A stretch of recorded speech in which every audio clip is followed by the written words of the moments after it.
मैंने सुना आपकी अच्छी खासी सैलरी थी, शायद 2 लाख रुपए सैलरी हुआ करती थी। तो मैं बोला कि मैं एक ऐसी कंपनी तैयार करूंगा जहां पे मैं रिटेलर को भी उसी रेट में कपड़ा दूं जिस रेट के अंदर एक डीलर और होलसेलर को दिया जाता है। घर वालों ने बोला पापा ने बेटा जाओ नौकरी वोकरी करो, अब अगर पढ़ाई नहीं करनी है, दिमाग आउट हो गया था। तो क्या धंधे में सबसे बड़ा चैलेंज यही होता है? एक बार धंधा बना तो लिया, कस्टमर कहाँ से ढूंढने, क्लाइंट कैसे लाएं? सबसे बड़ा चैलेंज यही होता है क्या? बहुत बड़ा चैलेंज होता है। होलसेलर डीलर इन्हीं को कपड़ा दिया जाता था। एक छोटा आदमी जो मन में सपने लेके आता है कि मैं भी, उनको नहीं मिलेगा। उनको नहीं मिलता था। हर 10-12-15 किलोमीटर पे लैंग्वेज जैसे चेंज होती है वैसे फैशन भी चेंज होती है सर। ट्रेडिशनल टेस्ट चेंज होता है। जो राजस्थान में बिकता है वो साउथ में नहीं बिकता है, जो साउथ में बिकता है वो बिहार में नहीं बिकता है। शेयर बाजार पैसा कमाने के लिए नहीं है, पैसा कमाए हुए लोगों के लिए है। 10 साल से कम का ओरिजिन लेके अगर आप स्टॉक मार्केट में आ रहे हैं, आइए ही मत आप नुकसान झेल के जाएं। 1200 रुपया पर मंथ से मैंने शुरुआत की। 2011 में वो नौकरी छोड़ के मैं अपने खुद के बिजनेस में। अभी आपने बोला कि नौकरी को मैं नौकरी की तरह नहीं करता था, इसका क्या मतलब हुआ? काम कोई भी छोटा या बड़ा नहीं होता है, भले ही तू मोची भी बनना, लेकिन तेरे जैसा मोची शहर में दूसरा नहीं होना चाहिए।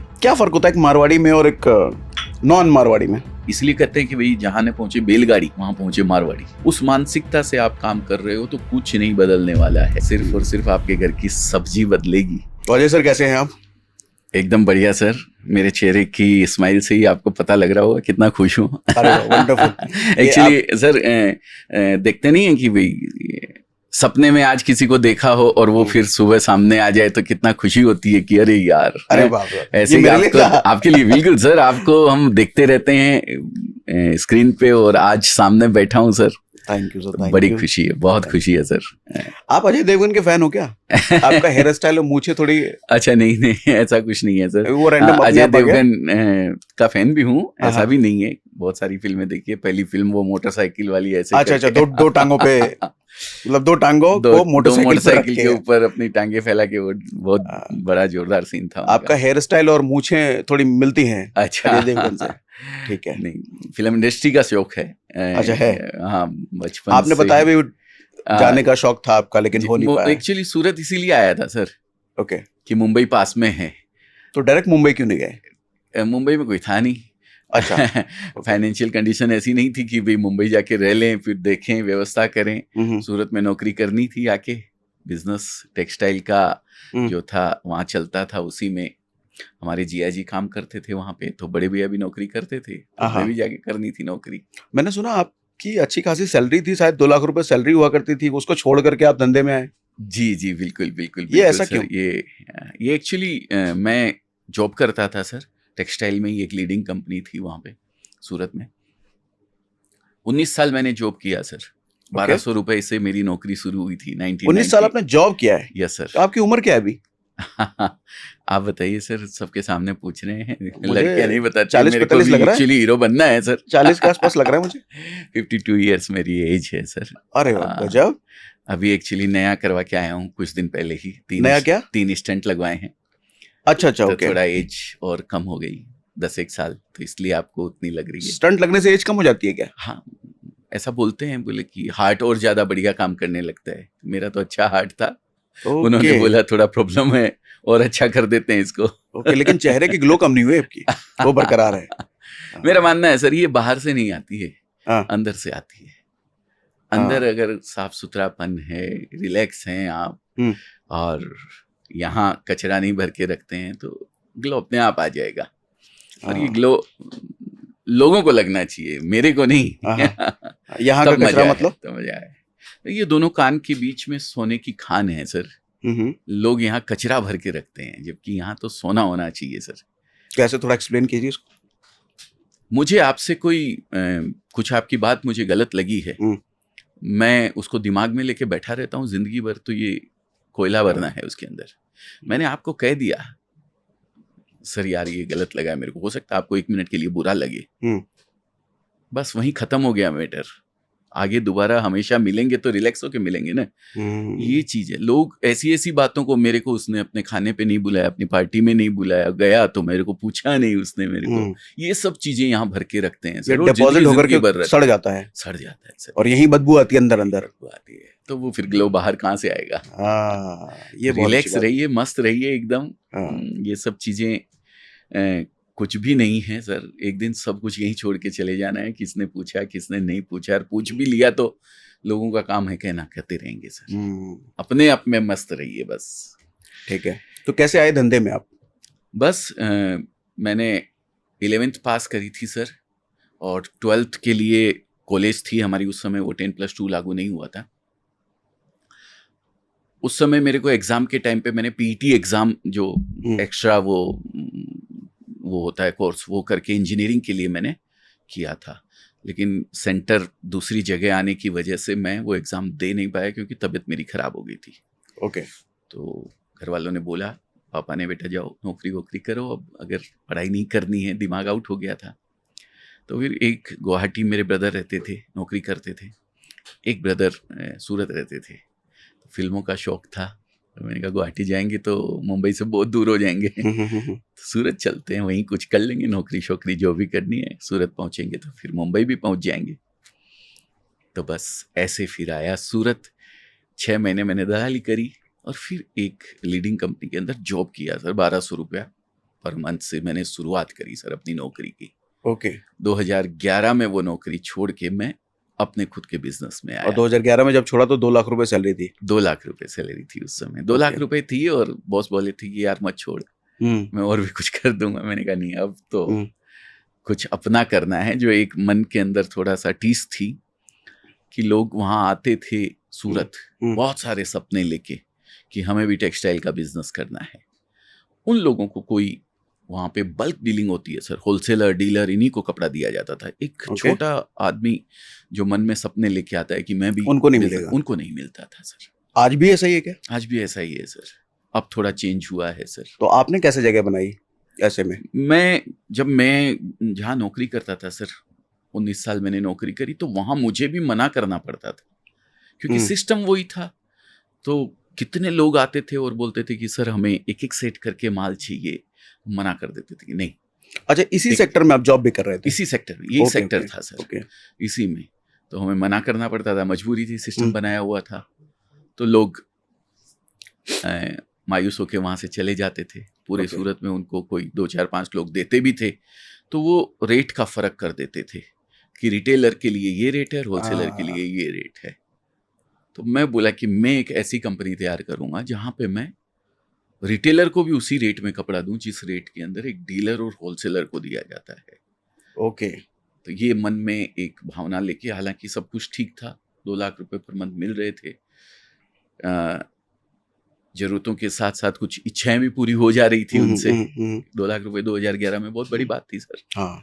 इच्छाएं भी पूरी कर लेता था, लेकिन ये एक मन में था कि नहीं यार, अपने को ये जो गैप है, लोग जो सपने लेके आते हैं, वो हमें कहीं ना कहीं उसको थोड़ा वो करना है। इसलिए 2011 में चालू किया था सर। और स्टार्टिंग में क्या चैलेंजेस होता है ट्रेडिशनल बिजनेस में? आज तो जैसे स्टार्टअप का जमाना है, हाँ, फंडिंग भी मिल जाती है, सरकार से भी सपोर्ट मिल जाता है, हाँ। बट 2011 में मुझे लगता है ऐसा कुछ होगा। कुछ जानते ही नहीं थे फंडिंग क्या होती है सर। हाँ, तो कितने पैसे लगे थे स्टार्ट करने में? हाँ, स्टार्ट करने में एक्चुअली मुझे मैं एक अच्छी कंपनी के अंदर था, नौकरी की मानसिकता से नौकरी नहीं करता था सर। वहाँ पे लोग यही जानते थे कि यही बॉस हैं यहाँ के। अच्छा। और यही सब कुछ संभालते। जब मैंने छोड़ा था तो लोगों को आश्चर्य हुआ था कि ये यहाँ पे नौकरी करता था ये बंदा। तो मैंने तो कुछ हमारे रिलेशन वाले थे, मेरे पास तो इतना पैसा था नहीं, तो रिलेशन वाले ने बोला तू अपना कर रहा है तो हम भी तेरे साथ हैं, तू आ जा, हम मिल के करेंगे, हम पैसा लगाएंगे, तू संभाल लेना, जब वहाँ संभाल सकता है तो यहाँ क्यों नहीं संभाल लेगा। ओके। तो उन्होंने पैसा लगाया था और हमने ये जो भी ये कंपनी अपनी स्टार्ट करी थी, अजमेरा फैशन। ओके। लेकिन कुछ सरकमटेंस ऐसे आए, ऐसा फेस देखा, जो चीज सोच के मैंने काम किया था अब उन लोगों तक पहुंचूं कैसे। 50,000 मैन्युफैक्चरर हैं सूरत के अंदर, 50,000 मैन्युफैक्चरर्स, उसमें से अपनी एक जगह बनाना, उसमें एक अपने लिए अलग से जगह बनाना कि रिटेलर आप आओ, मैं दूंगा आपको उसी प्राइस के अंदर। अब ये चीज मैंने 2012 में अपना यूट्यूब चैनल बनाया 2012 में, और मैंने लोगों तक अपनी बात पहुंचानी शुरू करी। अब कैसे पहुंचे सर? किसी दिन 2 सब्सक्राइबर बढ़ते थे, किसी दिन 5 बढ़ते थे, वो चैनल को कोई जानता ही नहीं था, कैसे पहुंचाएं लोगों तक बात अपनी। तो जो होलसेलर को दिया जाता है कपड़ा, वो तो मेरा ट्रेडिशनल था, बिहार से हम लोग बिहार का काम करते थे, और जिनके नीचे मैं काम करता था वो भी बिहारी थे। ओके। तो मैंने उन्हीं से टच करना शुरू किया, उनको कपड़ा बेचना शुरू किया। ओके, तो क्या धंधे में सबसे बड़ा चैलेंज यही होता है कि एक बार धंधा बना तो लिया, हाँ हाँ, कस्टमर कहाँ से ढूंढने, क्लाइंट कैसे लाएं, सबसे बिल्कुल। बड़ा चैलेंज यही होता है क्या? बहुत बड़ा चैलेंज होता है सर, बहुत बड़ा चैलेंज होता है। कस्टमर आ भी जाता है तो उसको क्या चीज चाहिए, क्या क्वालिटी उसको देनी है, खासकर कपड़े के बिजनेस में। मशीनरी में ये सब चीज के अंदर एक मॉडल आपने तैयार कर लिया तो आपका चल जाता है, ठीक है। कपड़े के अंदर रोज जहाँ फैशन चेंज होता है, हर 10-12-15 किलोमीटर पे लैंग्वेज जैसे चेंज होती है वैसे फैशन भी चेंज होती है सर, ट्रेडिशनल टेस्ट चेंज होता है। जो राजस्थान में बिकता है वो साउथ में नहीं बिकता है, जो साउथ में बिकता है वो बिहार में नहीं बिकता है, जो बिहार में बिकता है वो उड़ीसा में नहीं बिकता है। ये बहुत बड़ा चैलेंजेस था। तो आपको हर एरिया के हिसाब से रखना पड़ता होगा। बिल्कुल सर, बिल्कुल, यही काम है, यही स्पेशलिटी है अजमेरा फैशन की सर। अच्छा, ओके, हाँ, ये अजमेरा की स्पेशलिटी है, स्पेशली ये हर जगह नहीं होता। हर जगह नहीं होता है सर। ओके। पर्टिकुलर टेस्ट बनाते हैं लोग एक एरिया का या 2 एरिया का, लेकिन हमारे यहाँ आपको एक छत के नीचे वन स्टॉप डेस्टिनेशन है सर अजमेरा फैशन। ओके, यहाँ पे आपको हर स्टेट के लिए उसकी लैंग्वेज के साथ साथ उसका टेस्ट भी मिलेगा। अच्छा, ओके। हाँ, लैंग्वेज बोले तो बच्चे हमारे पास जो रहते हैं, हमारे टीम के जो संभालते हैं पूरा, उनमें हम लोग उनकी लैंग्वेज में उनसे बात करने के लिए भी, बंदा उनको गाइड करने के लिए भी उनकी लैंग्वेज में, मदर टंग में, खासकर साउथ में ये बहुत ज़्यादा दिक्कत आती है। अरे वाह। तमिल, तेलुगु, मलयालम, मैं मोदी जी के बारे में पढ़ रहा था तो उनकी ये स्पेशलिटी है कि वो जिस भी जगह पे जाते हैं उस लैंग्वेज में बात करते हैं, तो लोगों से बहुत इजीली कनेक्ट कर पाते हैं, कनेक्ट हो जाते हैं। तो ये स्ट्रैटेजी आप इम्प्लीमेंट कर रहे हो कि जिस तरह का ग्राहक उस तरह की भाषा में उससे बात हो। सर वो जब तक कनेक्ट नहीं हो पाएगा, जब तक समझ नहीं पाएगा। मोदी जी को इमोशन जोड़ने हैं, हमें इमोशन तो जोड़ने हैं, लेकिन जो कपड़ा देना है वो बिकना भी चाहिए उसके यहाँ जा करके सर। हाँ। तो हमें उसको उस तरीके से समझाना है कि वो उस कपड़े के बारे में पूरी तरीके से जान सके। अब मैं हिंदी में समझाऊंगा और वो तेलुगु समझ रहा है, सारा गड़बड़ हो जाएगा। तो उसको उसके बारे में पूरा अच्छे तरीके से गाइड किया जाता है, समझाया जाता है, तब वो उस कपड़े को जान पाता है। फिर वो ले जाके अपनी शॉप पे उसको रखता है और आगे बेचता है, तो वो एक्सप्लेन कर पाता है उस चीज को पूरे तरीके से अपने कस्टमर को। अभी आपने बोला कि नौकरी को मैं नौकरी की तरह नहीं करता था, इसका क्या मतलब हुआ? ये बहुत सारे लोगों के लिए मैसेज भी, लेसन भी हो सकता है। बिल्कुल है। और सर मैं बोलता हूँ, मैं वीडियोस वगैरह बनाता हूँ तो ये कहता हूँ, आप नौकरी करो, नौकरी भी कोई बुरी बात नहीं है, बिजनेस भी कोई बहुत अच्छी चीज है बिजनेस तो, लेकिन नौकरी की मानसिकता से नौकरी करना बहुत बुरी बात है सर। आप घड़ी देख के सुबह 10 बजे पहुंचते हो और कब 7 बजे और मैं घर निकल जाऊं, ये है नौकरी की मानसिकता सर। तो क्या होना चाहिए? होना तो चाहिए सर, वैल्यू मनी जी बोलते हैं 9 to 11 इज हेवन। नहीं, 7 to 11 इज हेवन। सुबह का 7, सुबह 7 बजे से रात को 11 बजे तक हेवन है। इसके बीच में जितना आप काम कर सकते हो कर दो। आपको क्या मिल रहा है ना वो मत सोचो, मेरे को 1000 मिल रहा है तो मैं 1000 का ही काम करके दूंगा, नहीं, 1000 मिल रहा है तो आप 1200 का काम करके दो। ये नौकरी में भी लागू है सर, ये बिजनेस के अंदर भी लागू है। मैं मेरे कस्टमर को, वो मुझे 25,000 का माल ले रहा है तो मैं उसकी वैल्यू 25,000 की जगह 26,000 कैसे करवा सकता हूँ? इनफैक्ट रोहित शेट्टी ने भी एक इंटरव्यू में कहा था कि अगर आपको 100 रुपए मिलते हैं किसी काम के लिए तो 200 रुपए का काम करके दो। 200 रुपए, फिर ग्रोथ के लिए आपको सोचना नहीं पड़ेगा, ग्रोथ अपने आप चल के अपने आप चलेगी। यही हुआ सर, 1200 से 2 लाख पे पहुंचा था। 1200 की नौकरी जिस दिन करी थी उस दिन मेरे को मेरे बॉस ने कहा था 7 दिन में देखूंगा, 7 दिन के बाद तेरे को जवाब दूंगा कि फाइनल करना है कि नहीं करना। 1200 में भी वो 7 दिन लास्ट तक नहीं आए थे सर, कंप्लीट ही नहीं हुए थे। और बिजनेस और जॉब में क्या डिफरेंस देखते हो? मतलब जॉब कहने का मतलब वो जॉब मानसिकता वाली जॉब। सर पापा कहते हैं बेटा काम कोई भी छोटा या बड़ा नहीं होता है, भले ही तू मोची भी बनना, लेकिन तेरे जैसा मोची शहर में दूसरा नहीं होना चाहिए। तो नौकरी कोई छोटी बात नहीं है सर, पर नौकरी की मानसिकता से नौकरी करना बहुत गलत बात है। जैसे कि आपने बताया, उस मानसिकता से आप काम कर रहे हो तो कुछ नहीं बदलने वाला है, सिर्फ और सिर्फ आपके घर की सब्जी बदलेगी। आज आलू की, कल भिंडी की, परसों तुरई की, लेकिन जिंदगी बदलनी है तो आपको बिजनेस की ओर अग्रसर होना पड़ेगा सर। एक डिफरेंस भी मैंने फील किया है कि जो आदमी नौकरी की मानसिकता वाला होता है वो जल्द से जल्द चाहता है कि मैं रिटायर हो जाऊं, काम ना करना पड़े, और धंधे वाला सोचता है कि मैं जिंदगी की आखिरी सांस तक काम करता रहूं। बस सबसे बड़ी चीज सर। सर मैंने देखा है यहाँ के लोगों के अंदर, खासकर मेरा बिहार से बहुत बड़ा जुड़ाव रहा है, यूपी बिहार के जो हमारे क्लाइंट्स हैं। आप कहाँ से हैं? बिहार से ही हूँ, भागलपुर। भागलपुर से, अरे हाँ। वाह, बहुत बढ़िया सर। तो बिहार में एक मानसिकता है कि भाई सरकारी नौकरी चाहिए।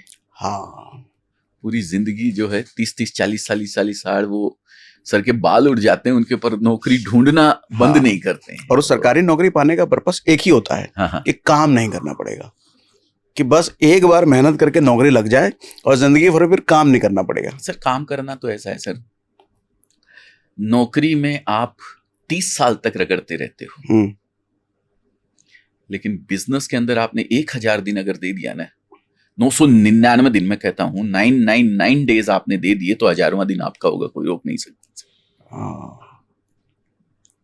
जिससे जिंदगी आपकी पूरी सेट हो रही है।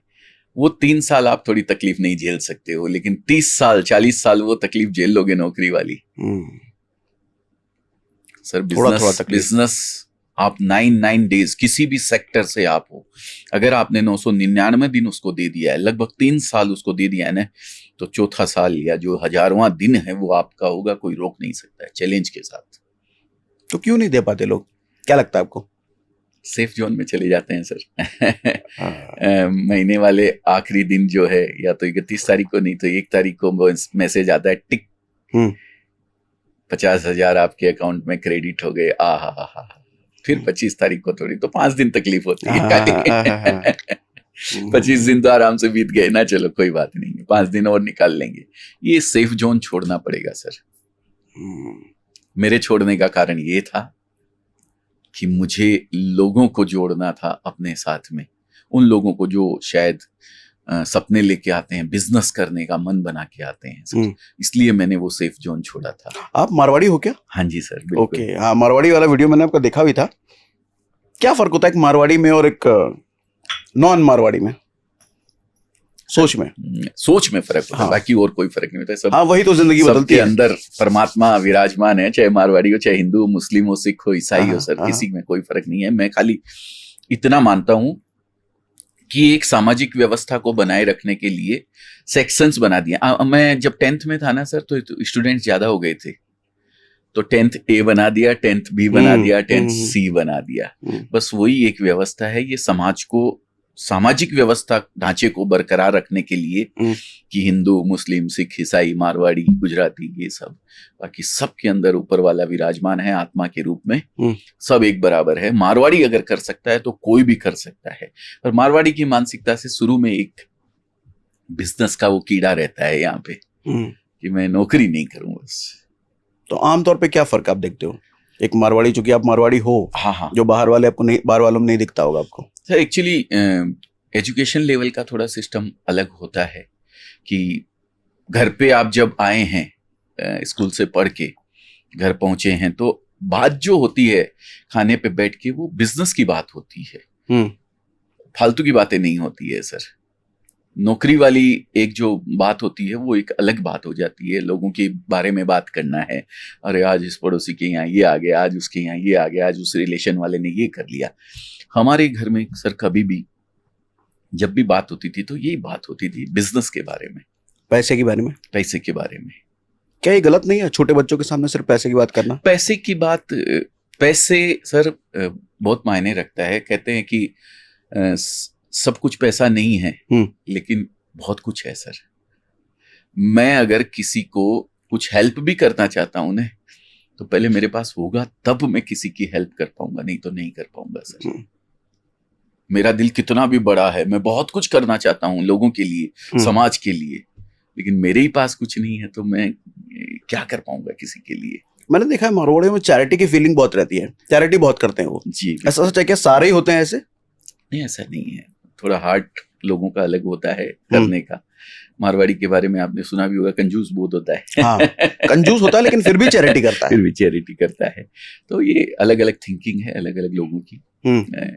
और पर इतना है, मारवाड़ी धंधा करने के लिए कुछ भी कर लेगा।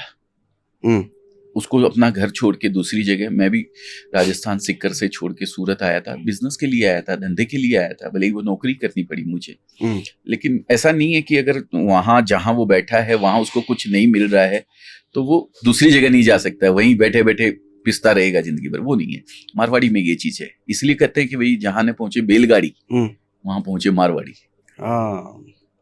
और वो कहीं भी पहुंच जाता है। आज हमारे गुजरात में, सूरत के अंदर, आप कहीं भी देख लीजिए, मारवाड़ी कम्युनिटी आपको बिजनेस के अंदर हर एरिया में, जहां की जो चीज की स्पेशलिटी है, डायमंड की है, सूरत की सिल्क सिटी बोलते हैं, कपड़े की है, तो वहां पे मारवाड़ी है।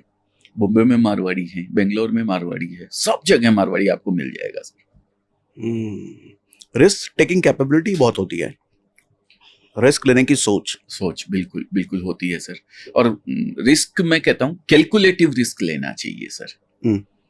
कैलकुलेटिव रिस्क बोले तो जैसे कि आज मैं काम कर रहा हूँ, बहुत अच्छा सेट है, लेकिन बस मैं उसी को करते चले जाऊं, कुछ नए का ट्राई नहीं करूं तो सर वो सही नहीं है। कुछ ना कुछ अलग से मेरे को रिस्क लेना है। मैंने एक कैलकुलेशन करके देखी कि मैं एक आउटलेट बनाता हूं, मेरे को इतना खर्चा लगेगा, इतना ये पैसा कितना डूब सकता है इसके अंदर, इतना पैसा डूब सकता है, पूरा का पूरा डूबा हुआ मानता हूं मैं। क्या ये मैं बेयर कर सकता हूं? हाँ कर सकता हूं, कर डालो काम को, कोई दिक्कत पहले डूबने का आंकड़ा मान लगा के लिया। चलो कि भाई हाँ ये इतना पैसा डूब जाएगा, कोई बात नहीं है, ठीक है ले लो, चल गया तो देखो क्या होगा फिर। और एक नॉन मारवाड़ी या मिडिल क्लास हम कहें तो उसी चीज से डरता है, अगर डूब गया तो क्या होगा, फिर तो मैं बर्बाद हो जाऊंगा। हाँ, तो इसलिए करना ही नहीं है। वो 1992 देखी स्कीम आपने, रिस्क इश्क है, रिस्क है तो इश्क है, रिस्क है तो इश्क है, प्रतीक गांधी जी हमारे कहते हैं, सूरत के ही हैं वो। हाँ सूरत के ही हैं। बड़े शानदार एक्टिंग करी थी उन्होंने, फिल्मों से जुड़ा हुआ है इसलिए ध्यान रखता हूँ थोड़ा। तो स्टॉक मार्केट से भी जुड़ा हुआ है?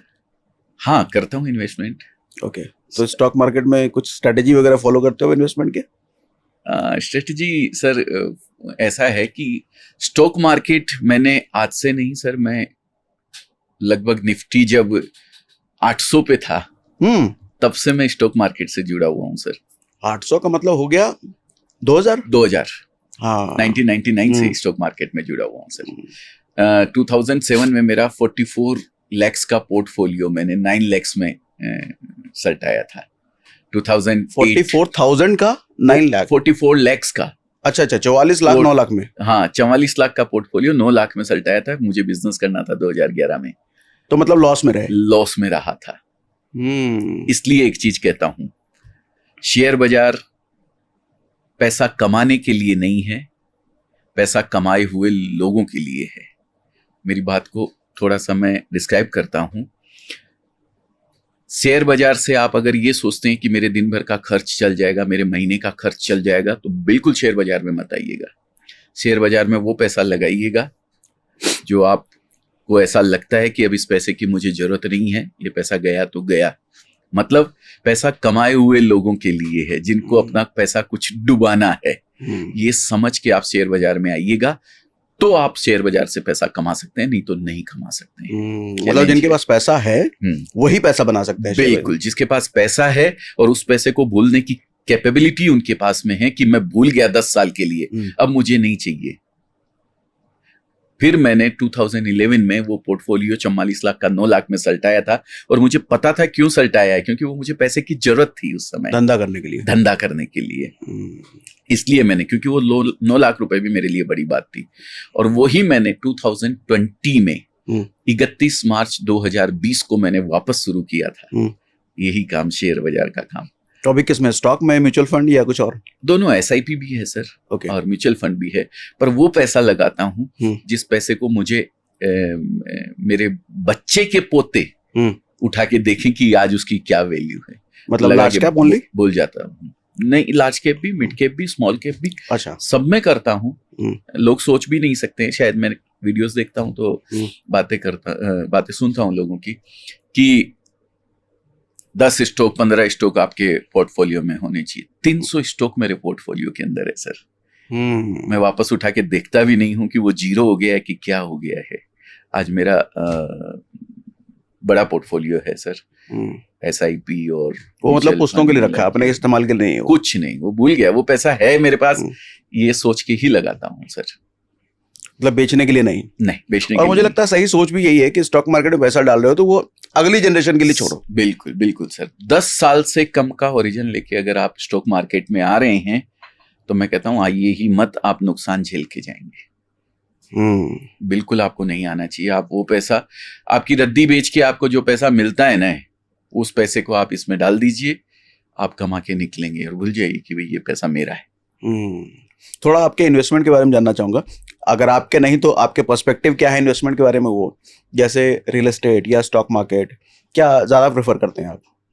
सर अगर आंकड़ों की बात करें पिछले, तो लोग ये कहते हैं, मैं भी थोड़ा इन्वेस्टमेंट के बारे में समझना चाहता था लोगों से, तो जानकारी लेता हूं, तो लोग बताते हैं, जो हमारे बड़े बड़े फाइनेंशियल एडवाइजर जिनको हम लोग बोलते हैं, वो कहते हैं कि सबसे पहला real estate, second equity, third फिर आप SIP वगैरह कर लो म्यूचुअल फंड में, फोर्थ गोल्ड में करना चाहिए, फिफ्थ फिर वो NSE वगैरह क्या आता है, FD वगैरह, ये सब आते हैं।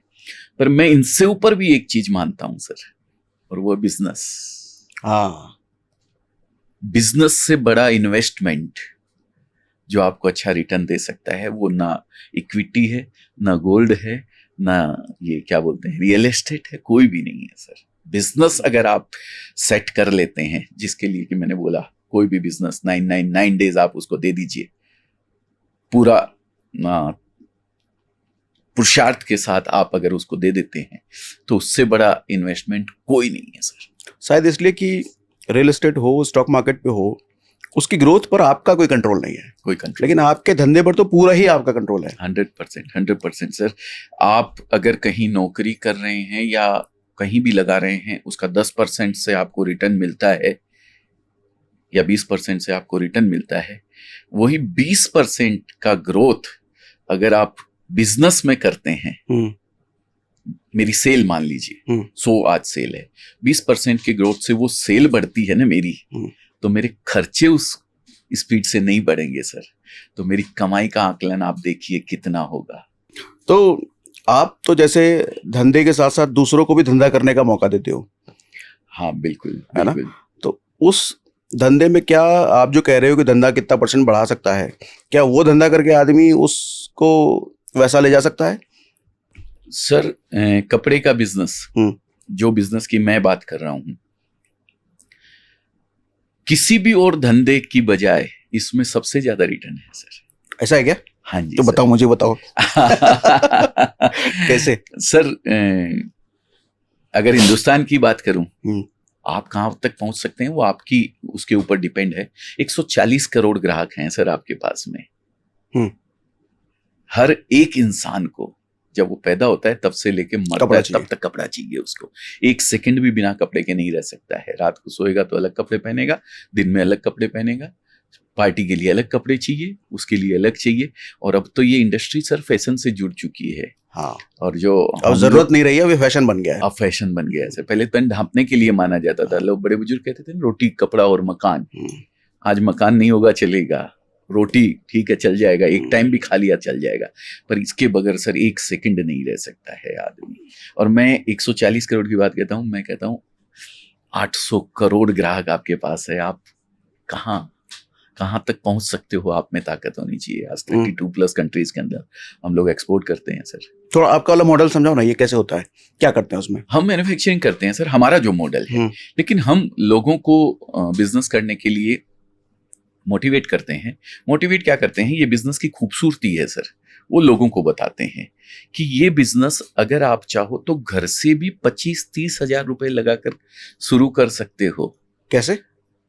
एक लेडीज, एक महिला जो हाउसवाइफ है, वो सर ये बिजनेस 25-30 हजार रुपए लगा करके हमारे यहाँ से अगर मीडियम रेंज का कपड़ा खरीदे, साड़ी खाली खरीदे, तो उसके पास 80-100 साड़ी हो जाती हैं सर। अच्छा, 80 से 100 साड़ी हो जाएगी। 80 से 100 साड़ी इतनी घर में ही 25-30 हजार में, और वो घर में रख के कर सकती है। सकती नहीं है सर, लगभग 10 हजार से ज्यादा महिलाएं हैं जो हमारे साथ इस बिजनेस को जुड़कर आज कर रही हैं। और उसमें से 200+ लेडीज ऐसी होंगी जिन्होंने इस बिजनेस को घर से स्टार्ट किया, और आज वो मेन अर्निंग पर्सन है घर की, जिन्होंने उसको शॉप में कन्वर्ट कर दिया है, बड़ा शोरूम बना के रखा हुआ है। कल मैं गोरखपुर ओपनिंग में गया था, सिर्फ और सिर्फ 2 लेडीज हैं, दौरानी और जिठानी, उन दोनों ने मिलके वो शोरूम चालू किया है सर। ओके। और ये 25 हजार वाली बात जो बोली आपने, इसमें मार्जिन क्या रहता है?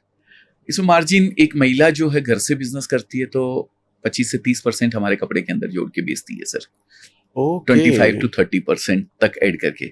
और वही चीज अगर किसी शोरूम में आप जाओ तो आपको वो प्राइस 100% तक प्लस होके मिलता है सर। चीज वही चेन आ जाती है बीच के अंदर, डीलर, ब्रांडिंग आ जाती होलसेलर, है। रिटेलर, फिर कंज्यूमर का नंबर लगता है। अब कंज्यूमर वो एक घर से उस लेडीज से खरीदता है जहां उसके कोई खर्चे नहीं है, कुछ भी नहीं है, वहां वो 100 रुपए वाली चीज 125 में खरीद लेता है। वही शोरूम में जाके, मॉल में जाके खरीदेगा तो वही चीज उसको 200 की मिलेगी। तो आप ये चीजें बना रहे हो, मतलब मैन्युफैक्चरिंग करते हैं सर हम। ओके, तो मैन्युफैक्चरिंग प्राइस पर ही उनको आप दे रहे हो? हाँ, जो मैं डीलर और होलसेलर को देता हूँ वही प्राइस मैंने सेम रखा हुआ है पूरे सूरत के अंदर सर। कपड़ा डीलर और होलसेलर के अलावा रिटेलर को नहीं दिया जाता है सर। लेकिन हम, अगर एक महिला मेरे डीलर के बगल से आके हमको बोलती है कि मेरे पास 25 से 30 हजार रुपए हैं सर, या 50 हजार रुपए हैं, मेरे को कपड़ा चाहिए, मैं उसको भी उसी प्राइस में कपड़ा दूंगा जिस प्राइस के अंदर उस डीलर को देता हूँ सर। ओके। और कपड़े में क्या क्या टाइप होता है, मतलब साड़ियाँ और क्या क्या? बहुत सारी चीजें आ गई है सर अभी तो। साड़ी में भी इतनी सारी वेराइटी है कि पूछे मत बात। कॉटन साड़ी, सूती साड़ी जिसको बोलते हैं, synthetic sari, printed sari, value addition sari, work sari, silk sari आती है। फिर सिल्क साड़ी में बहुत सारी, पत्तू साड़ी, पैठनी साड़ी, कांजीवरम साड़ीज, बहुत सारी वैरायटीज है। फिर kurti, leggings, petticoat, blouse, fall, men's wear. मैंने सुना है ये साड़ियाँ जो होती है इसकी मैन्युफैक्चरिंग 70 रुपए 100 रुपए में हो जाती है। सर 45 रुपए की भी साड़ी बेचते हैं हम लोग। जो 45 रुपए की मैन्युफैक्चरिंग, 45 रुपीज की साड़ी हम बेचते हैं। मैन्युफैक्चरिंग तो सर उसकी और कम है। ओके। हम उसमें नफा भी रखते हैं अपना। वो 45 वाली मार्केट में कितने बिकती होगी? वो 45 वाली साड़ी डायरेक्ट नहीं बिकती है सर। वो 45 रुपीज वाली साड़ी वो लेडीज ले जाती हैं, बुटीक वाली, जिनके पास वैल्यू एडिशन करने के लिए मशीनें रहती है। उसके ऊपर वो लेस लगाती हैं, उसके ऊपर वो बूटे लगाती हैं, कुछ एम्ब्रॉयडरी करती है, कुछ वैल्यू एडिशन करती है, फिर बेचती है।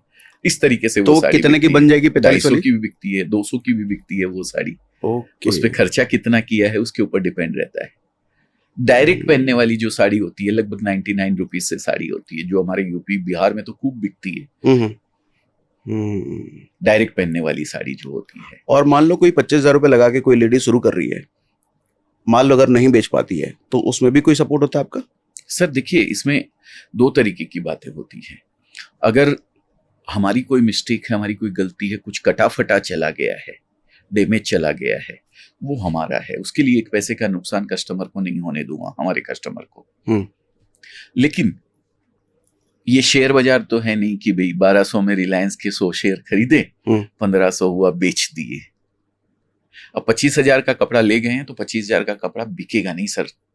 उसमें आपको नया हमेशा ऐड करते रहना पड़ेगा। हाँ, रिफिल करना पड़ेगा, स्टॉक रिफिल करते रहना पड़ेगा उसको। 25,000 रुपए का ले गए या 50,000 रुपए का ले गए, 10, 12,000, 15,000 का बिका, फिर आपने नया मंगाया तो कस्टमर नया भी लेके जाएगा, पुराना भी लेके जाएगा। ऐसा आपने 5 बार कर लिया है। जितनी भी अमाउंट का आप ले गए, लाख का ले गए, 50,000 का ले गए हैं, फिर आपको ऐसा लगता है 6वीं बार आप देखते हैं कि 10 एक पीस ऐसे हैं जो मैं पहली बार लेके आया था उसमें से मेरे पास बचे हुए हैं। 100 पीस में लेके आया था, 90 बिक गए, वो 10 पीस पहली बार वाले। तब आपको उसको निकालना रहता है, और उसको निकालने का बहुत अच्छा तरीका है सेल। 30% सेल, 20% सेल, एक पे एक फ्री। आप जितना भी देखते हैं ना सर, ये 15 अगस्त की सेल, 26 जनवरी की सेल, ये डेड स्टॉक निकालने का तरीका है और कुछ भी नहीं है। और कस्टमर को अट्रैक्ट करने का एक बहुत अच्छा साधन है sir. Up to 90%, up to मतलब 90 मिलेगा नहीं। 90 मिलता भी है तो कौन सा एक आधा कोई पीस पड़ा रहता है, वो बहुत पुराना जो कोई वही फ्रेश भी लगा रहता है जिसमें कोई सेल नहीं रहती है। पर एक कस्टमर को अट्रैक्ट करने के लिए दुकान के बाहर बोर्ड लगा दिया जाता है, सेल अप टू 90%। तो ये एक अपॉर्चुनिटी की तरह आप इसको देखिए। आपके पास 10 पीस फर्स्ट टाइम जो लाए हैं वो अटक गए हैं, उसका सेल निकाल दीजिए, चाहे किसी भी तरीके से। आप मुझे भी देंगे, मैं उसी प्राइस में लूंगा जिस प्राइस में मैंने आपको बेचा है। आप अपना मार्जिन उसके ऊपर से हटा दीजिए, उसको सेल निकाल दीजिए, बोर्ड लगा दीजिए बाहर, बढ़िया। ओके। आप उस कस्टमर को अट्रैक्ट कर लेंगे जो आज तक आपके पास आया नहीं है। कुछ स्ट्रेटेजीज बताओ जो आप लोग अपनाते होंगे यही करते हैं के लिए। सर। एक तो अप टू सेल वाला आपने बताया, ये करते हैं सर। शुरू के अंदर मार्जिन रिजनेबल रखना चाहिए सर। कमाई की तरफ ज्यादा ध्यान नहीं देना चाहिए। हालांकि खर्चे निकालने हैं, ये मानना पड़ेगा, लेकिन कस्टमर बेस बनाना चाहिए। जितने ज्यादा से ज्यादा कस्टमर आप अपने साथ जोड़ सकते हैं, उनके साथ व्यवहार अच्छा करना चाहिए, उनसे रिलेशन मेंटेन करके रखना चाहिए आपको। क्या करते हो रिलेशन मेंटेन करने के लिए? बहुत कुछ करते हैं सर। हमारे कुछ कुछ बताओ सर, ये बहुतों का कंसर्न होगा। हमारे यहाँ तो सर ऐसा है कि हम कहते हैं, अभी मोदी जी का एक मैंने लिखा हुआ देखा था, जब मोदी जी वो फर्स्ट टाइम वो कर रहे थे इलेक्शन का रिजल्ट आने के जस्ट बाद, तो मैंने अपना भी बनाया अजमेरा फैशन का। ओके। हम कपड़े नहीं सपने बुनते हैं, कपड़े नहीं सपने बुनते हैं, इसीलिए लोग अजमेरा फैशन चुनते हैं। अरे वाह, ऐसी टैगलाइंस काम करती है नहीं? बिल्कुल काम, दिल में उतर जाता है। बिल्कुल दिल में उतर जाता है सर, बहुत काम करती है। आज हमारे साथ कस्टमर सर 10 साल हो गए होंगे मेरे साथ, वो कस्टमर आज भी हमारे साथ हैं, लॉयल कस्टमर है मेरे। सूरत आते हैं, ट्रेन से उतरते हैं, अजमेरा में आते हैं, कपड़ा खरीद के वापस अपने शहर चले जाते हैं। कुछ बताइए ना, क्या स्ट्रेटेजी छोटी छोटी रहती हैं? बहुत सारी है सर, बहुत ताकि सारी। कस्टमर आपसे ही जुड़ा रहता है। आफ्टर सेल सर्विसेज सर बहुत बहुत जरूरी है सर। एक नया कस्टमर मान लीजिए कोई मेरे साथ जुड़कर डीलर होलसेलर करते हैं, उनके लिए बहुत सारे लोग हैं सूरत में देने के लिए, लेकिन एक नया कस्टमर सर जब आपके पास आता है तो बहुत सारी सपने लेके आते हैं, बहुत सारी इच्छाएं लेके आता है कि मैं भी एक बड़ा बिजनेसमैन बनूंगा। उन इच्छाओं को पूरा करने में आप क्या कर सकते हैं वो आप कीजिए। हर फील्ड का एक अलग अलग तरीका हो सकता है। कपड़े के बिजनेस का जो है, हम उनको टेस्ट वाइज कपड़ा देते हैं। मैंने आपको बताया, मैं उनको लैंग्वेज, उनकी लैंग्वेज में उनको गाइड करने के लिए बच्चे रखता हूँ हर तरीके से। फोन करके आफ्टर सेल सर्विसेज जिसको बोलते हैं कि सर क्या दिक्कत आ रही है, जो सेल्समैन उनके साथ है उस सेल्समैन का नंबर देता हूं मैं उनको कि आप रखिए, जो चीज शायद हमारे लिए एक छोटी सी चीज है वो आपके लिए बहुत बड़ी प्रॉब्लम हो सकती है। आप फोन कीजिए, तुरंत आपका सॉल्यूशन निकाल के वो देगा आपको, क्योंकि वो नया है। गाड़ी चलाने अपन जाते हैं तो शुरू में देखते हैं गियर ऐसे यहाँ नीचे देख के अरे सामने ठुक जाएगी, लेकिन जब गाड़ी चला लेते हैं तो अपने आप ही गियर पे, ब्रेक पे, सब पे पांव चलता है सर। फिर तो आदमी उल्टा लटक के भी चला लेगा। उल्टा लटक के रात को नींद भी मार लेते हैं सर, कई तो इतने एक्सपर्ट ड्राइवर हैं चलते चलते नींद निकाल लेते हैं। ट्रेडिशनल धंधे में उधार का बड़ा चैलेंज रहता है, कैसे रिकवरी किया जाए? ये कैसे? मैं कहता हूँ उधार करना ही नहीं चाहिए। मैं राधा किशन दामानी को आप जानते हैं सर, डी मार्ट, मैं उनके उस पे काम करता हूँ सर। कपड़ा सस्ता बेचो, या कोई भी प्रोडक्ट के लिए मैं ये बात कहता हूँ, आप जितना सस्ता बेच सकते हैं बेचिए, जितना सस्ता बना सकते हैं बनाइए। दोनों तरफ काम करता है आपका ये, आपके खरीदने में भी और आपके बेचने में भी। अगर आप नकदी काम करते हैं तो सर बेचने में आपको फायदा करता है एक ये कि आप सस्ता बेच सकते हो। अगर आप नकदी बेच रहे हो तो आपने अगर 5% जोड़ के कपड़ा बेचा है तो 4.99 आपको मिलने वाला नहीं है, 5% पूरा मिलेगा ही मिलेगा। आप परचेज जब करते हो तो सबसे सस्ता आप खरीद सकते हो जब आप कैश उसका पेमेंट करते हो तो अपने आप ही आपका कॉस्टिंग सही आने वाली है सर। लेकिन जब रिलेशन की बात जहां हो जाती है, कस्टमर से रिलेशनशिप, तो कस्टमर ऐसे मिलेंगे ही जो उधार मांगेंगे, फिर क्या करोगे आप? सर हम तो नहीं देते हैं सर, और मैं बोलता हूँ उधार देकर कस्टमर को खराब करना है सर। हाँ, वो खराब हो जाएगा सर। कैसे मना किया एक अच्छा कस्टमर सर, देखिए रिटेल बेस में तो उधार का कोई काम ही नहीं है। रिटेल कोई भी चीज जो बेची जाती है, आप ग्रोसरी स्टोर पे चले जाइए, आप किसी भी मॉल में चले जाइए, आप कपड़े खरीद रहे हैं, वहां कहाँ उधार चलता है सर? वहां नहीं चलता है, लेकिन कोई महिला घर से कर रही है, हाँ, वहां तो चलेगा। स्पेशली लेडीज में मेरे हिसाब से तो सैलरी आएगी तब देंगे। नहीं, मेरे हिसाब से नहीं करना चाहिए। एक बार बुरा लग सकता है किसी को, लेकिन ये काम जो है ना, आपके बिजनेस को कहीं ना कहीं आप उधार देंगे तो उसे जोड़ के चलेंगे। मैं तो ये मानता हूँ, अपने आप को सिक्योर करेंगे, इंश्योर करेंगे कि ये पैसा आ भी सकता है, नहीं भी आएगा, और वो आपके कपड़े को, आपके प्रोडक्ट को महंगा करेगा सर। दोस्तों यारों को उधार देते हो आप? दोस्त यार आते ही नहीं है सर। क्यों? दोस्त यार 1-2 साड़ी लेने आएंगे सर। मैं नहीं, वैसे किसी को पैसे की जरूरत पड़ गई, यार लाख रुपए दे दो, 50,000 दे दो, वैसा वाला? नहीं, मैं पैसे का व्यवहार ही नहीं करता हूँ सर, कभी किसी के साथ नहीं? बिल्कुल नहीं सर। हाँ, ये मारवाड़ियों की स्पेशलिटी होती है। नहीं, पैसे का व्यवहार आपकी दोस्ती को खत्म कर देगा सर। कोई मांगे तो क्या जवाब दोगे? नहीं सर, है ही नहीं मेरे पास, मेरा तो धंधे में लगा हुआ है। कोई 10,000 रुपये मांग ले तो क्या करोगे? तो फिर मैं इस कंडीशन पे दूंगा कि ले जाओ और भूल जाओ, ये नहीं आएगा। मैं उसको तकादा नहीं करूंगा वापस, जितना दे सकता हूँ और जिसको ये समझ सकता हूँ कि ये भूल गया, ये सोच के कि किसी की हेल्प करी है। और भगवान की दया से दोस्त यार मैं थोड़ा कम विश्वास रखता हूँ यारी दोस्ती में। हाँ। इस तरीके के दोस्त यार नहीं रखता हूँ। दोस्त यार मेरे हैं तो बिजनेस से रिलेटेड मेरे दोस्त यार हैं। बिजनेस में जो मेरे साथ काम करते हैं वो मेरे दोस्त यार हैं। डिस्काउंट मैंने सुना है कि मारवाड़ी डिस्काउंट देंगे नहीं, लेकिन खुद कुछ खरीदेंगे तो डिस्काउंट पक्का ले लेंगे। हाँ बिल्कुल, होता है सर? बिल्कुल बिल्कुल ऐसा होता है सर। देखिए, अगर मैं डिस्काउंट नहीं दे रहा हूं तो मेरे को अपने आप को बहुत मजबूत रखना पड़ेगा सर। अगर बगल वाला दे दिया तो मेरा क्या होगा? पर मैं पहले से ही अपनी रेट ऐसी रखे हुए हूं, इस तरीके से रेट को रखे हुए हूं, तो जा ढूंढ ले, पूरा सूरत पड़ा हुआ है मेरे से रिजनेबल रेट, ये क्वालिटी अगर कोई दे दे तो ले लेना, कोई दिक्कत लेकिन नहीं। यही काम कोई और कर रहा है तो डिस्काउंट तो आप ले ही लोगे। हाँ, मैं लूंगा डिस्काउंट क्योंकि मैं कैश दे रहा हूं, मैं कैश बेच रहा हूं तो कैश दे भी रहा हूं। आज कच्चा माल हमको खरीदना पड़ता है सर, ग्रे खरीदना पड़ता है। ग्रे के अंदर सिस्टम चलता है 5% डिस्काउंट का। अगर आप पेमेंट दे रहे हो 7वें दिन तो 5% डिस्काउंट काट के आपको पेमेंट मिलता है। और अगर आप वही 90 डेज में पेमेंट दे रहे हो तो आपको कोई डिस्काउंट नहीं मिलता है। मैं तो उसको बोलता हूँ आज ग्रे भेजा है ना तूने, मैं चेक कर दूं, अभी ले जाना पेमेंट। तू 6% देगा कि नहीं देगा वो बता मेरे को, तो अभी ले जा।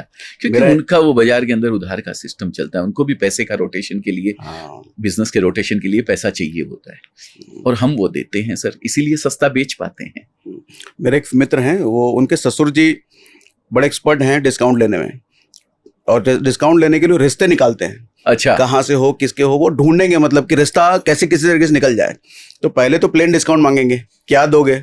अब उसके बाद अगर कहीं रिश्ता निकल गया कि इसके थ्रू भाई भाई बन रहा है तो भाई के नाते क्या से डिस्काउंट दोगे। अच्छा, भाई के नाते तो दे दिया, मेरे लिए क्या दोगे। मतलब अलग अलग लेयर्स बन जाते हैं वो डिस्काउंट करते करते करते। एक छोटा सा किस्सा है बताना चाहता हूँ यहाँ पे।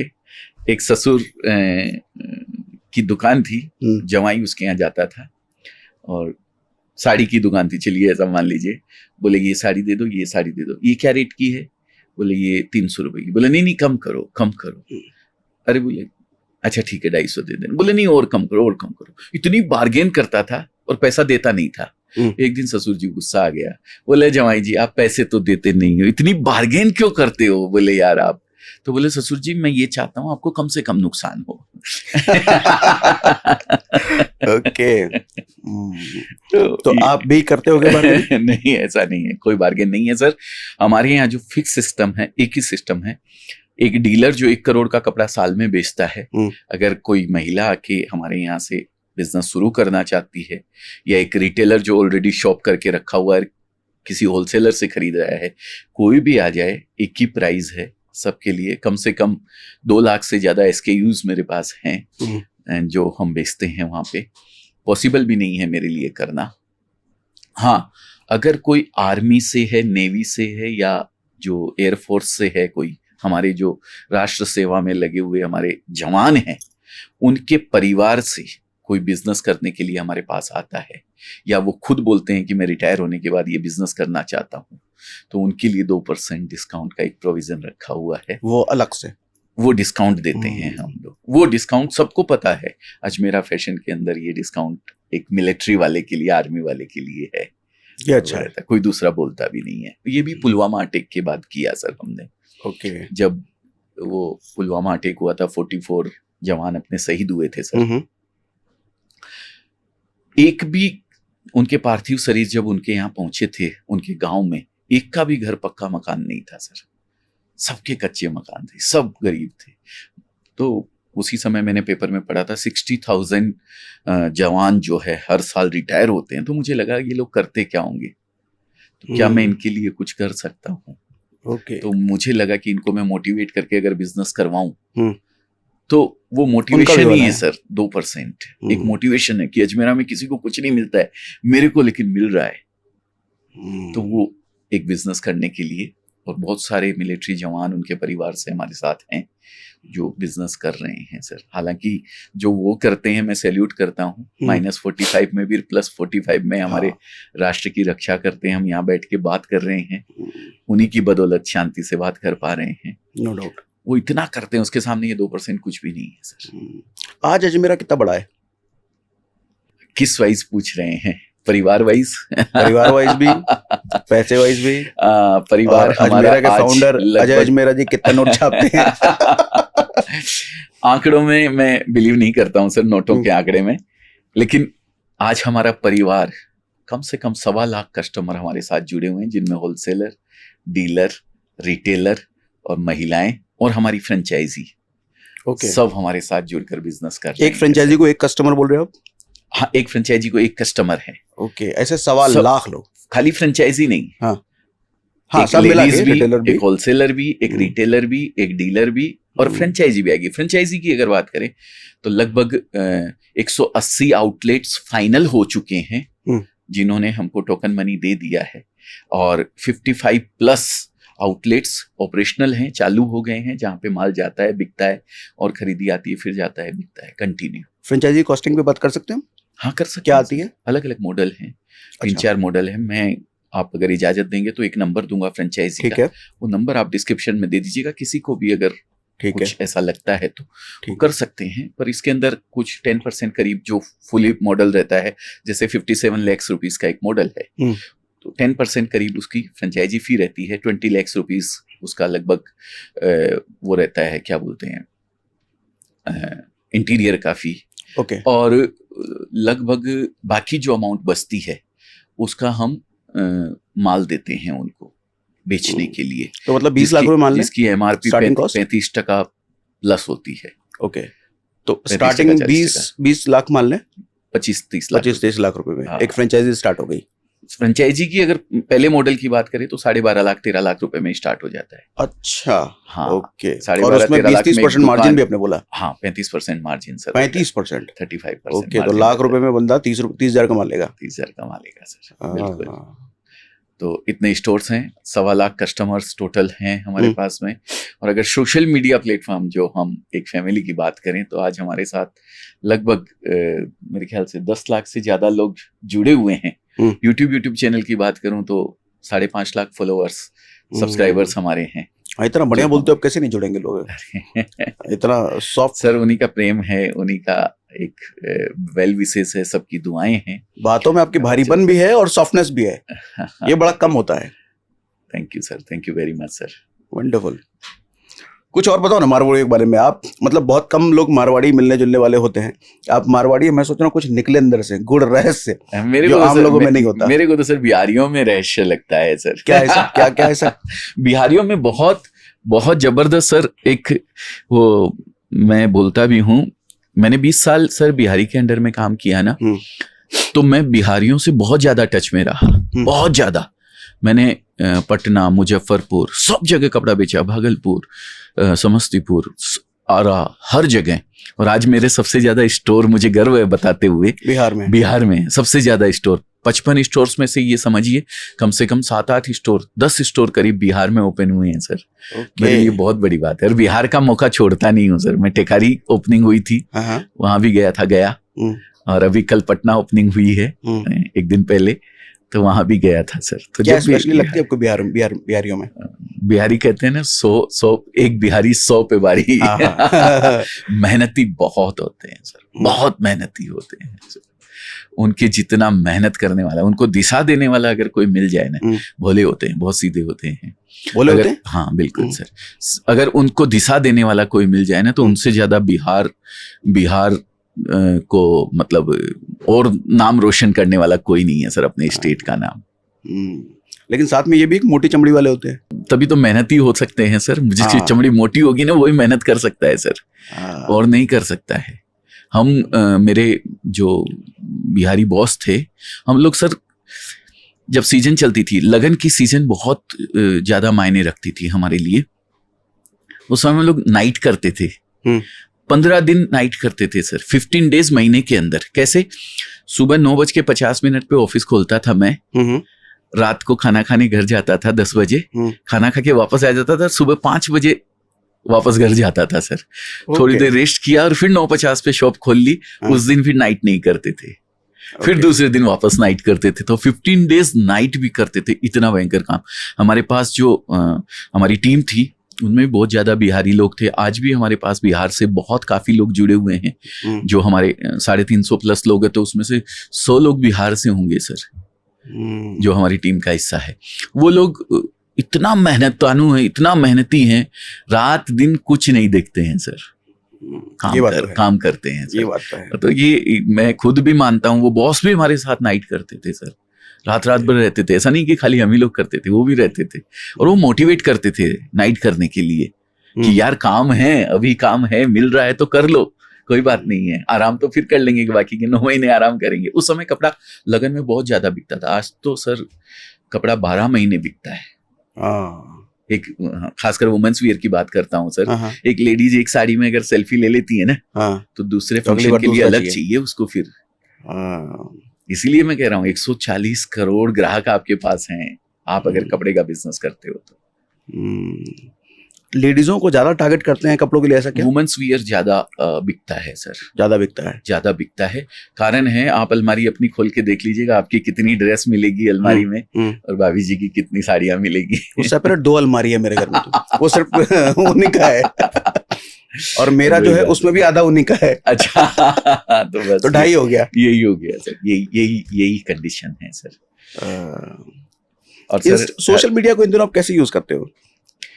सोशल मीडिया सर, एक्चुअली देखिए, जब मैंने ये बिजनेस स्टार्ट किया था ना, तो मुझे अपने आप को जिस पर्पज के लिए मैंने करना शुरू किया था उस पर्पज पहुंचाने में बहुत टाइम लगा था सर मेरे को। 2012 में यूट्यूब चैनल बनाया, लोगों तक बात पहुंचानी शुरू करी, नहीं पहुंच पाई, तो मैंने होलसेलर को भी जोड़ना शुरू किया, डीलर्स को भी जोड़ना शुरू किया। कपड़ा बनाया है तो बेचना तो पड़ेगा, तो सबको जोड़ते फिर मैंने क्या किया, यार मैं अपने सब्सक्राइबर अगर बढ़ाऊंगा तब तो शायद मेरे को 10-20 साल लग जाएंगे ये इतने लोगों तक अपनी बात पहुंचाने में।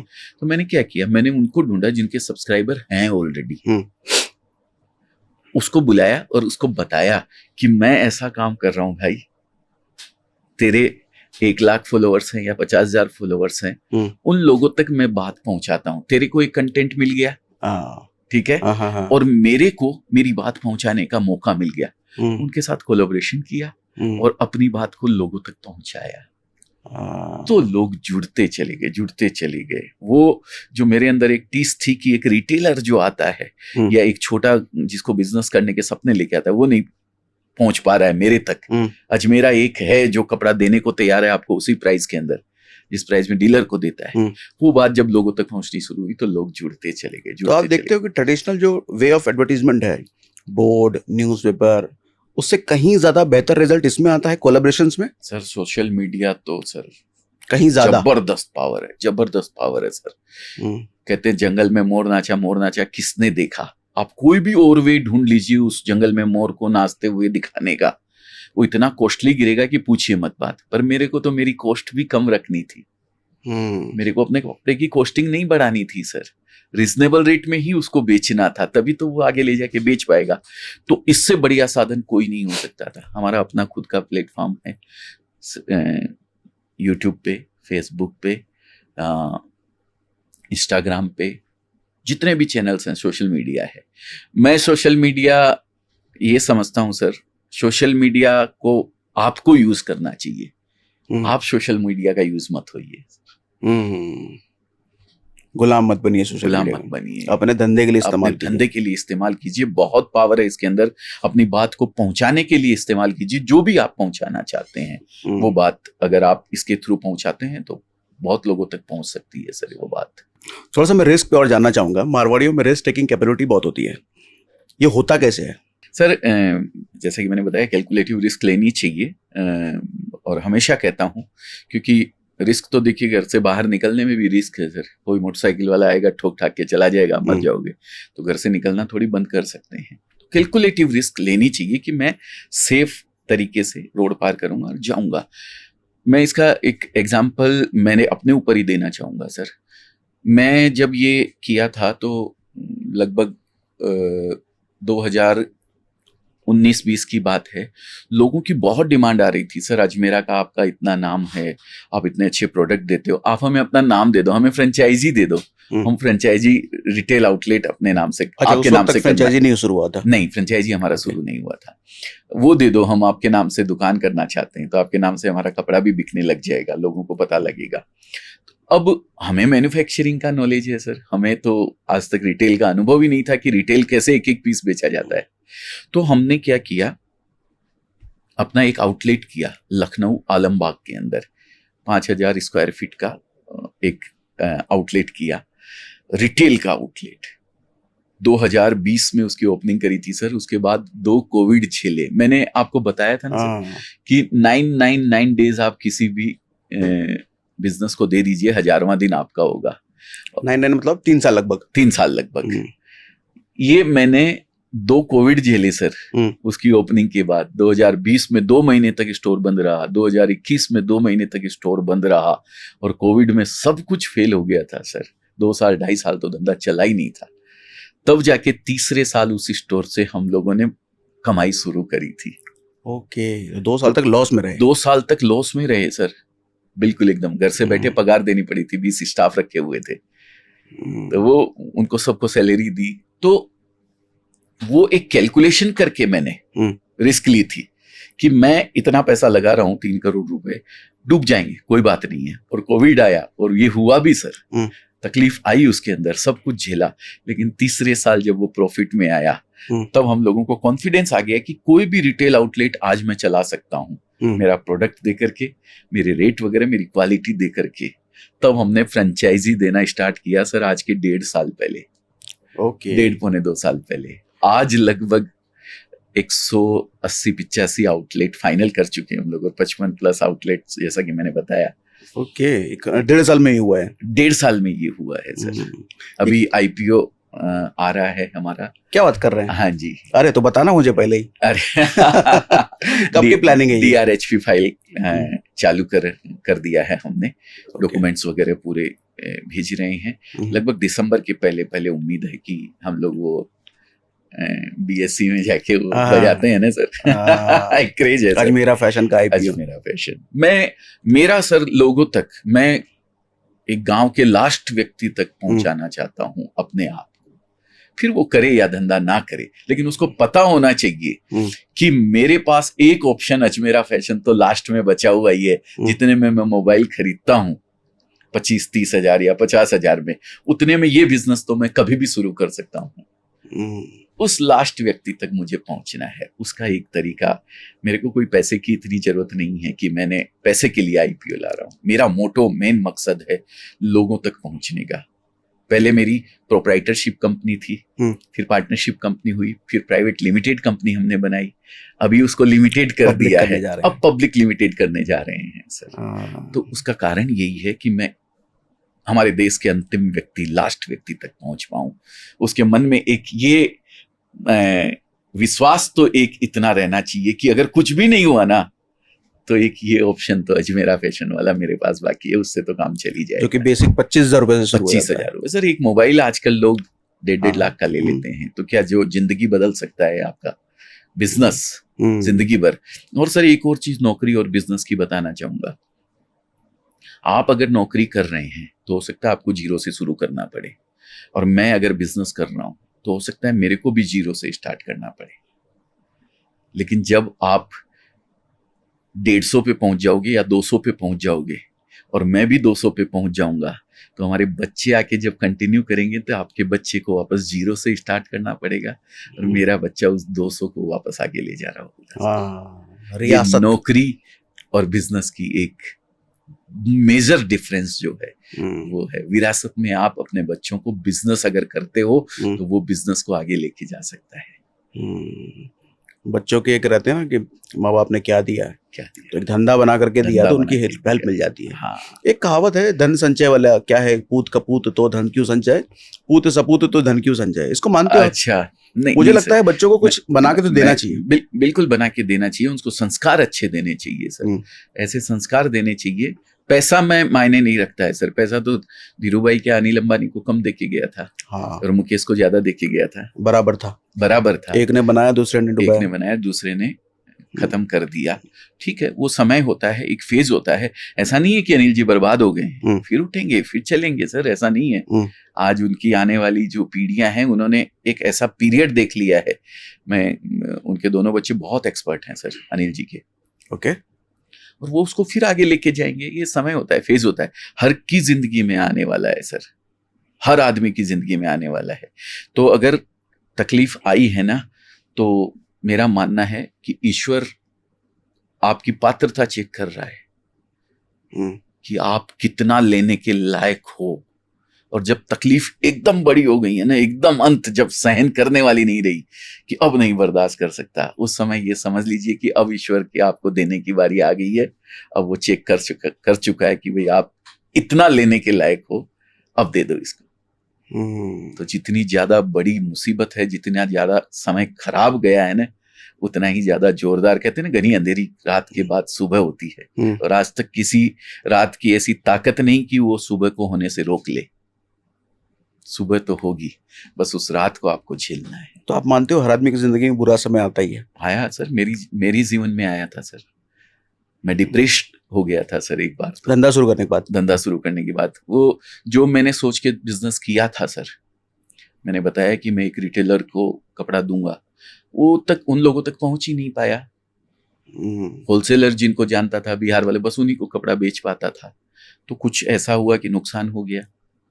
तो पार्टनर्स छोड़ के भाग गए जिन्होंने पैसे लगाए थे। तो घर गिरवी रखना पड़ा, मेरी गाड़ी गिरवी रखनी पड़ी सर, लोन हो गया उसके ऊपर। मेरा जो बीवी के गहने तक बेच दिए थे सर मैंने। ओके।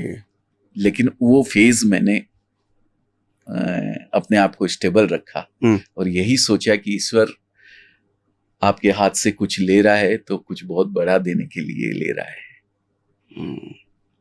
आपका हाथ खाली कर रहा है कुछ बहुत बड़ा देने के लिए, और वही उसने किया। मेरी पात्रता चेक करी कि ये तो बहुत कुछ झेल सकता है यार, इसको तो दो, और तब उसने दिया। आज मैंने देखा है कि हर मारवाड़ी भगवान में बहुत मानता है। बिल्कुल।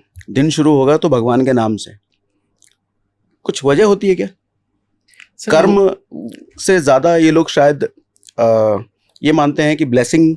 नहीं सर, कर्म तो बहुत जरूरी है सर। मैं ईश्वर को सुबह जब घर से निकलता हूं तो एक बात बोल के निकलता हूं कि भगवान, बिजी रहूंगा आज पूरे दिन, हो सकता है मैं भूल जाऊं, पर आप मेरे को मत भूलना, आप मेरा ध्यान रखना। और शाम को वापस आके जब बिस्तर पे सोता हूं तो ये कहता हूं कि भाई भगवान जी, मेरी जितनी ताकत थी, मेरी जितनी शक्ति थी, मैंने अपना उतना पुरुषार्थ, उतना कर्म मैंने कर दिया है। अब जो आपको अच्छा लगे वो दे देना, कोई दिक्कत नहीं है। मजे की चैन की नींद सोता हूं सर। तो कर्म तो दिन भर करना ही पड़ेगा। कर्म नहीं करोगे तो कोई मतलब नहीं है। कर्म सर वैसी बात है कि जब सब कुछ भगवान का लिखा हुआ, किसी ने पूछा सब कुछ भगवान का लिखा हुआ ही है तो फिर कर्म करने की क्या जरूरत है। तो नए जमाने के हिसाब से ये इसको मैं वो करता हूं। आपका लॉकर है बैंक के अंदर? हाँ है ना। 2 चाबी होती है सर उसकी। एक चाबी मैनेजर के पास रहती है, एक चाबी आपके पास है। आपकी चाबी कर्म है सर। कैसे? आप चाबी लगाएंगे, खोलेंगे, खुलेगा लॉकर? नहीं खुलेगा। मैनेजर जब आके चाबी लगाएगा, है ना, उस समय अगर आपकी चाबी लगी हुई रहेगी, तो आप प्रयास कर रहे होंगे, तो वो खुल जाएगी। वो मैनेजर की चाबी ऊपर वाले का दिया हुआ है और अपनी चाबी अपना कर्म है। मैं ये सोचूं खाली ऊपर वाले की चाबी से लॉकर खुल जाएगा, मेरा कर्म रहने दो, मेरी चाबी लगाने की जरूरत ही नहीं है, तो लॉकर नहीं खुलने वाला है। जिस समय वो दोनों सेट हो गए, खड़ाक से लॉकर खुल जाएगा सर। मतलब कर्मों के बिना ब्लेसिंग नहीं, और ब्लेसिंग भी कर्मों के बिना नहीं मिलेगी। कर्मों के बिना नहीं मिलेगी। कर्म तो करने ही पड़ेंगे। जिस समय ब्लेसिंग आपकी काम करेगी, उस समय आपका कर्म चालू है ना, तो वो दोनों सेट हो गए, लॉकर खुल गया है।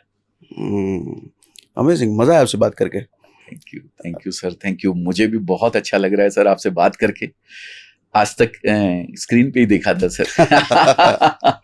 ठीक है। बच्चे शायद मेरे चेहरे की स्माइल और मेरी आंखों की चमक से समझ पा रहे होंगे कि भाई मैं कितना खुश हूं आपके सामने बैठ के। हाँ, खुशी तो आपकी दिख रही है। ठीक है। शायद आपको देख के सभी खुश होते होंगे, क्योंकि आप सर इतना बड़ा काम कर रहे हैं, लेकिन मेरी खुशी शायद आप ना समझ पाए जितने बच्चे समझ पा रहे होंगे। Thank you sir, thank you. Thank you. मजा आपसे बात करके अजय सर। Thank you. और उम्मीद करते हैं कि जल्दी हम दोबारा मिलेंगे और दोबारा और धंधे पर बात करेंगे, कुछ और सीखेंगे आपसे। 100% मिलेंगे सर। और आपने जो ये पॉडकास्ट सीरीज चालू करी है सर, लोगों को दो अच्छे व्यक्तियों की बातचीत, हम एक किसी व्यक्ति की जीवनी से, कहते हैं ना कि भाई एक जीवन पूरा का पूरा अगर उसकी बुक पढ़ लें, उसकी बायोग्राफी पढ़ लें, तो हमें पूरा का पूरा उसका जीवन जो 100 साल में उसने जिया है वो शायद 5-7-10 दिन के अंदर हम उसको कंप्लीट कर सकते हैं।